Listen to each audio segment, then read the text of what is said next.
各位观众，大家晚安。晚安。我们的表演即将在2天后开始，请大家敬请期待。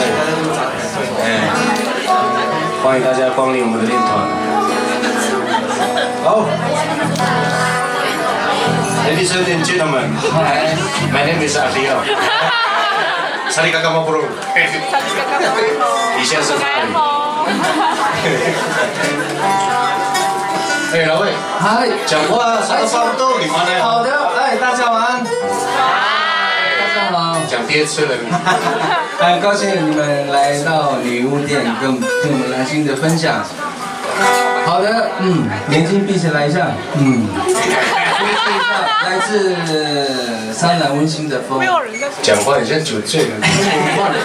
绝对是那个风，绝对是没有油烟味啊，也不会黏黏的那个脸。这就是你们捧场一下，笑一笑好不好？他们可怜。他刚刚还迷路，找不到这边。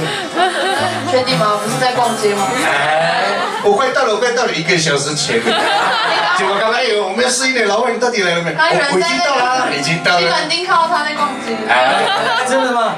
我已经在礼物店门口了。我说我们就在门口啊。这招过时了啊。哦。而且他接电话还气喘吁吁，不知道在做什么。没有啦，说真的蛮紧张的。哎，让我们掌声欢迎一下，目前进场是我们这边的 PA 大哥刘哥，拍手下。他的专场就是蹲下来调麦克风，他就叫离场了。哎，再次给他掌声鼓励一下。也许等一下他不高兴，就会把我们的麦克风全部切掉，原因重现。好了啦，我们已经因为我们带的歌不多，所以一开始我们都会先故意聊天。好的，希望你讲话。